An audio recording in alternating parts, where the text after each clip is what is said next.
Well, I want to get through this part of the video. So 2-year-olds. Now, man, oh man, we've had such a good run the last week. We can only hope that it keeps going. It definitely appears that we have some talented horses. Quite frankly, I just got done. The only horse so far that has really maybe just let me down a hair has been Hilla Magic. I thought she's a very nice filly. I still think she does. What I saw tonight was a filly struggling with the flip-flops on that deeper track. We scoped her. A little bit of mucus, not much though.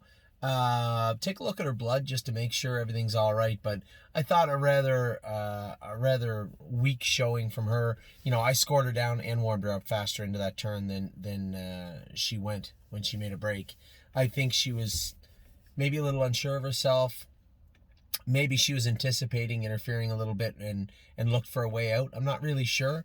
If her blood comes back good Monday, she will requalify on Thursday, and we'll have her ready to go for the grassroots, for the Buckeye. I told everybody I really thought that this filly could be and should be a sire stake filly. We'll wait and see. I mean, I was a little bit disappointed with her tonight, but as I said, not without reasons. I could tell going into the turn she was a little uncomfortable. If you were going to ask me, what do you think took place? I think that she knew maybe she was going to touch herself, or she thought she was going to. Lost her concentration for a second, and, going that speed and racing the way they are, they really have to be focused the entire mile. So I'm leaning towards taking those flip-flops off of her and just going to a full suede shoe and see if we can keep her together and keep her a little happier like that. So enough about her. Almost There, Boss. A number of people asking us. So I'm going to tell everybody what I think their horse is, gold or grassroots right now. Now, that's a tall order because a lot of these places, I've watched the qualifiers, I've seen the charted lines for a number of horses, but then I see the 2-year-old race, I think went in 54 the other night, or 53 at Mohawk. They just go so darn fast. It's hard for me to say, but I'll give you my 2 cents. May not be right, may not be wrong, but it should be close to correct. So, Almost There, Boss, I believe will qualify probably in 57 on Tuesday. A lot of people saying, where are these horses at the last ones? Just relax. Went to the vet on Monday. Harry wanted to go with them on Tuesday, so that's when they'll go. Almost There, Boss, I suspect will probably start off in the grassroots level. Maybe stay there. I don't know. That will be up to him, but I suspect he'll qualify in 57 on Tuesday. I guess we'll get to the horse I'm going to talk about in just a second. Amor Diener, I believe, is probably a Buckeye Stallion Series horse to start off in Pennsylvania. Looked good training the other day. We're working on getting that liver down. If he goes out and looks rather good at Northfield Park on Monday, then questions start arising. Where do we put this colt? But if you're going to ask me, again, this is a real-time synopsis of what these horses are like. I could be wrong in a week or two. I was wrong from this afternoon till tonight. If you're going to ask me now, Hilla Magic's a Buckeye filly. I talked to one of my partners on the filly also, Johnny, this afternoon, and he said, she should probably start in the Buckeye. You're right. I'm looking at it saying, geez, I've only sat behind her a couple of times. From what I've seen, I like what I see, but I need to see more than what I saw tonight, and a much more focused horse to boot. So, Amor Diener, right now, Stallion Series, I believe, but looked really good training the other day. Arches Rainbow will start her off in the grassroots. Both her and Mischievous Rose are exhibiting. Wow, there's a deer. Big giant deer right outside our house. Wow. Arches Rainbow and Mischievous Rose are exhibiting signs of allergies. Johnny's doing what he can to get them under control. I said, Johnny, zero expectations. If the horses aren't healthy and you can't race them comfortably and confidently and keep them healthy, they're going out till August. So the plan for Arches Rainbow, now this is a plan that I mapped out for Johnny and James. This will all be contingent on a step-by-step process. If she's good training, then she's good going faster, then she's good qualifying, then we will head to the stake races with her. I know James said Mischievous Rose trained like a killer yesterday. They scoped her today. Some mucus there again. So I said this in another video you guys will watch. Maybe it was the opening video about how we're going to protect these horses first and foremost. Horse like Mischievous Rose, James swears, is a gold filly. If she's a gold filly now with mucus and garbage in her throat, how good is she later on when she develops a little more and the allergies go away? So this is what we're looking to do now. But Arches Rainbow will hopefully start in the... Wow, deer's right out in the road now. Hopefully start in the in the grassroots, and then it'd be great to see her graduate to the golds. But for now, grassroots for her. Better Be Sawyer will be a grassroots filly, I would imagine. Again, we want to take a more conservative approach to these horses. Want to take a more conservative look. Tell you what, I can change this. Look at this right now. Look at this. Ain't that something? Dear. That's how quiet this little neighborhood is that we're staying in is right now. That is something else. So where was I? Better Be Sawyer, grassroots filly, I believe. These horses can graduate, but we don't want to go the wrong way. We don't want to look gold and say, oh my God, this horse got the shit kicked out of it. Let's go back to the grassroots. We want to go the other way. So we'll start in the grassroots for her for sure. Blue Bayou Dio, I have no idea. I'd love to tell you. I have no idea. I would like to say this is a New Jersey Sires horse. Listen, we have the New Jersey Sires. I told James and Johnny, James told me he believes this filly could go to New Jersey. Okay, if she can, prove it. Show me on Monday or Tuesday when she's in to go. Show me that she belongs in. In New Jersey. If she does, great. If she doesn't, we still have Kentucky, other New Jersey stakes at the end of the season. This filly's got lots of stake races, and from the reports I'm hearing from Ontario, she can fly. Okay, proof's in the pudding. Show me.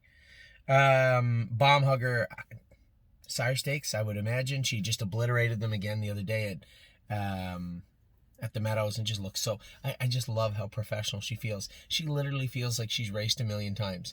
You know, just, oh, well, leave the gate. Oh, you don't want to leave? All right, I'll just back up. Oh, you want to go now? Okay, I'll just go forward a little bit. It's just, she's so push button. It's such a treat to drive a horse like her. She has to be a Sire Stake horse. It would be crushing if she wasn't. Century Invictus, I would think. Grassroots, man, he looked good today, didn't he? Monsoon, but the way he handled, Travis drove the horse great. The way he handled was great. Come up with a pretty good last half. Impressive in a Monsoon. I was impressed.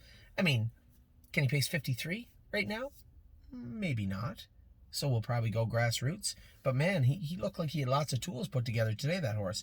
Duke Dio, he won't be going to New Jersey at all for the end of June. If he gets there towards the end of the year and freehold, that's fine. But I love this horse. This horse qualified good, got beat at nose in 2-2. I think we'll go back, probably go in 59 or 2 minutes with him this week. He's looked great. I really, really like this colt.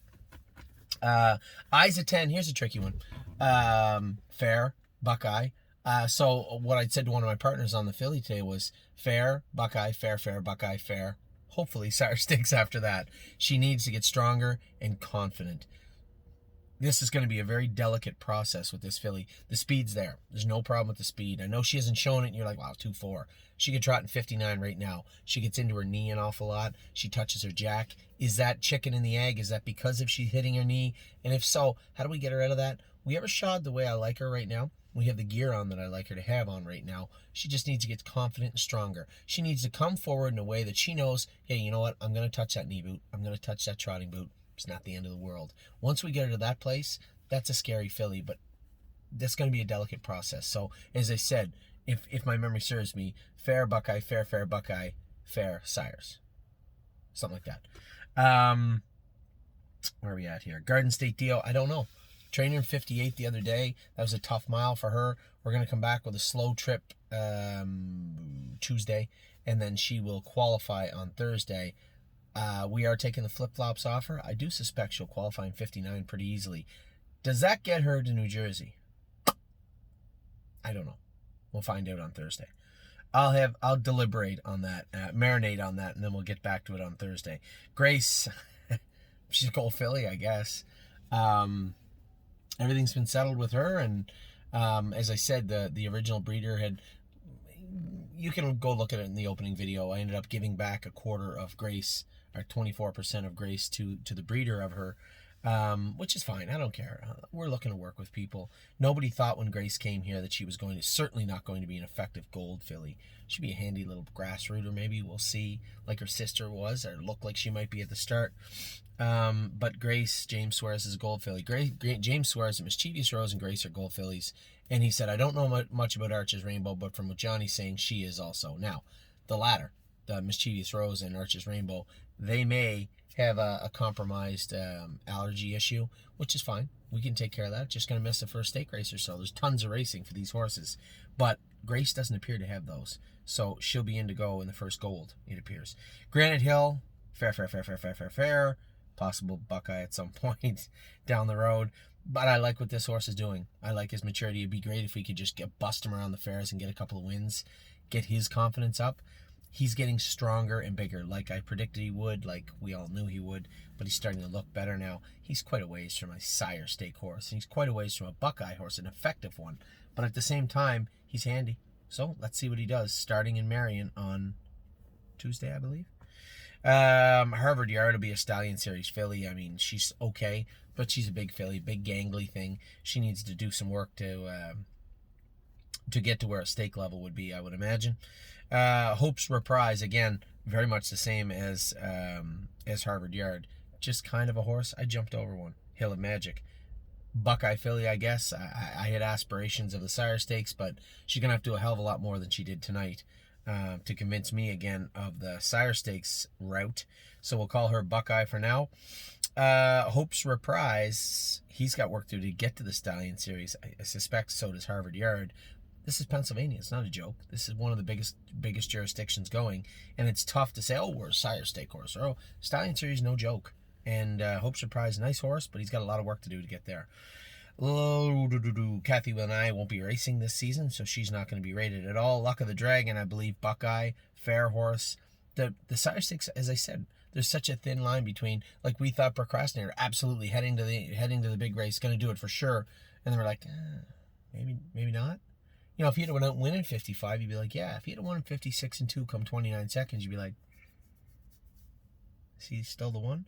I mean, you have to pace 52, 53, 54, and Luck of the Dragon's got a lot to show us to get there for sure. But I was happy with how he trained hard last week, 59, I believe. Happy how he trained this morning. Fair on Tuesday, but I suspect he'll do well at the fair on Tuesday. Massive Profits, sire stakes. There's no gold grassroots, I don't believe. In Indiana, there's those little mini series. Then the stakes, I believe Massive Profit is a stakes horse, but we will see in the near future. Matt's MVP, Buckeye and fair horse for sure. He's a very mentally immature horse, and he needs to do a lot more work to even utter the words sire stakes. He needs to get his shit together. So qualified well. It seems like when the gate's rolling, he'll do his work. So we'll see what kind of a track he can, because we're at Marion, Ohio, fair track on Tuesday with him. Mischievous Rose, as I said, seems to have an issue with allergies. Maybe I'm wrong. Maybe she's just getting over the virus. We will see in the coming weeks. But for now, I would say grassroots until we get this under control. And if it is as bad as it could be, she won't race at all until August. Of Tom. Come on. Big Tommy. She's a sire stake filly, 100% for sure. 1-2 Skip a Few, beautiful Buckeye filly. I think she'll race in there all year long. Peanut Butter and Jelly, likely a grassroots filly. She would have to do a lot to jump up into the sire stakes list. I just want to see her be an effective horse, so we'll see how she qualifies on Tuesday. She will be qualifying on Tuesday. Prairie Fire, I believe he's a sire stake horse. I know he got beat in 2 minutes tonight, but he was charging at the wire. Looked good. Ran in a little bit, ducked in, didn't he? I don't know what's going on there. We'll get to the bottom of that. We have to add a little equipment to him, but lots to offer speed-wise, and I think Prairie Fire was definitely going to race in the sire stakes for a bit. Procrastinator, I think Buckeye, there's such a thin line between the next generation, the sire stakes, and the Buckeye with these horses. You don't want to overstep. I asked him for a lot the other night. He couldn't give it, so let's race him accordingly. Very nice horse, very effective colt. Race him where he belongs, though, for now. So Procrastinator will slide into the Buckeye, his first start. Purple Aura is a sire stake filly all day long. That was one of the toughest decisions I had to make of Tom and Purple Aura. I think it really just came down to mechanics. Power-wise, speed-wise, I think of Tom, I don't think she could beat Purple Aura if all things considered, all things equal. Right now, the other filly seems to be a little more powerful. Now, of Tom's always jumped up and surprised me, so maybe I'm wrong, but she just does everything perfect. So, Purple Aura just needs to graduate, right? Get her out of that knee, get her out of that jack, or at least get her to a more comfortable position where she's not hitting the pulley, hitting the ropes. These are mechanical things we just have to tweak and adjust, and we'll do that this week. Prince Tab will be, I think it'd be a handy little Stallion Series horse. I like what I saw today. 2-4 last half, 59. He was good. Renegade Gypsy, I hope and believe he's a sire stake, a true sire stake horse. Looked great. Looks like a great class for him at Mohawk on Tuesday, I believe. Resolute Bay, probably start him in the grassroots. I really like this colt, but maturity-wise, he looks smaller than the other horses. He looks a little more dainty, a little more frail. There's nothing wrong with that. I'm not making fun of the horse. Just think he needs to grow up a little bit. So he'll start in the grassroots. Rosie's Masterpiece. Here's a tricky one. I don't know. Let's see how good she qualifies this week. I think probably grassroots, but I believe she can easily jump up into the Sire Stake program, the Ontario Sire Stake program. But she needs to show us something. I believe it's there, though. This is a horse where I truly believe she could be a gold filly, but we'll wait and see how the next 2 weeks play out. A few little question marks with her still, but man, I like what I've seen from this filly. Slim Jimmy, one of the biggest surprises of the last 2 weeks. He really gave, and deservedly so, gave Voyage of Ice and Fire a run for his money for that spot in the Next Generation series. It really just boiled down to the clients, the owners of Voyage of Ice and Fire, paid that $10,000. There would have to be a decisive reason to take that entry away from him and give it to Slim Jimmy. Yeah, he qualified great. Good for him. Voyage of Ice and Fire got to race against 3-year-olds and then had to train. I trained him in 58 and 4, 59 this morning. It was a windy day by himself at 8 o'clock in the morning. Nobody else around. So, flashiness. Geez, I'd have to say Slim Jimmy looked great. But like many sports these days, there has to be a conclusive reason to overturn something. And it just is inconclusive right now. There's not enough evidence there to say, take it away from him and give it to Slim Jimmy. Listen, Slim Jimmy might be the best colt we have in 3 weeks' time. But for right now, today, sitting here in my car, in the dark, with a deer in the lawn over there, it's Voyage of Ice and Fire. Spent, made a break leave, and I don't know what went on. I can guess. Irv probably took the horse down there, trained him once, said, I don't like the way he shod, changed his shoes, and he just rolled off coming out of the gate. That happens. There has to be a transition from this track to that track. And listen, Irv Miller's one of the very professional trainers in the game, and he'll get this horse squared, especially since he owns a quarter of him. He'll get him squared away. Lots to offer, really fast. Can't wait to see what he comes up with next. Stonebridge Dolce. Let's just start with racehorse. I'd like to see her be a racehorse. I liked her gait the other day, very ignorant. And you could tell that 2 or 3 training trips by themselves or in small groups where they're used to going in big sets, you can see the voices start creeping into their head. We trained her here the other day, and I didn't like how she trained, but I didn't mind her gait. So we'll see if we can grow that a little bit. She needs to be. I'm going to put her into school Thursday. There's not going to be any, I'll train with a couple of horses. No, you can go behind the gate. She's going to school on Thursday. Stonebridge Ducati, not really bad news. Just news that, not news you want to see. A couple of little lines in his knee. We had to shut him down for a little bit. He's going to miss most of the summer, but, I would rather see these little lines than have Mario call me on a Sunday morning and say, geez, we raced that horse last night and he's crippled coming out of the stall today. I don't want to see that. These lines will fill in no problem, and if they're there now, they were always going to be there. But I'm glad they didn't turn into big open fractures or OC or chips popped off the third carpal. There's a couple little lines. The horse is probably sound enough to jog right now, but 3 weeks in the stall, 3 weeks in the pool, might even turn into a little bit longer. There's nothing really for us until later in the fall, but let him mature. I'm sure these aren't the only joints, the only knees, the only bones that have little stress lines or little weaknesses in them. So the time off will help him. Stonebridge Ducati, this horse we think very highly of. This is Stonebridge Simba's brother by Cadabra. Cadabras have historically had bad knees, so we're lucky we found this when we did. A great job by Mario. If he'd have put one more tough mile into those knees, may have ended up in a chip or a full-blown fracture. So glad that we got a couple of lines and not something very serious. He'll come back from that, but he's going to miss most of the summer. Sweet on Pete had that. You guys should go and check out the video that I made with the veterinarian, Dr. Mike Latessa, about entrapments. What they are. I was wrong too. I didn't know that it was a membrane. I thought it was the actual palate they were trimming. So we learn something every day. Me, obviously, I'm not a vet. I was really, really intrigued with the conversation we had. So do yourself a favor and go and look at the video that I posted with with Dr. Latessa in regards to entrapments. So Sweet on Pete, 5 days of jogging. We'll put a stern training mile into her before she goes. We'll start her in the Buckeye. There's no reason to really stretch this filly that much. I think she's a very talented filly. I would say she's soundly in third right now of Tom, Purple Aura. I'm going to say are tied for first and second. Sweet on Pete looked great training the other day. The fact that she trained so good with this entrapped epiglottis is impressive.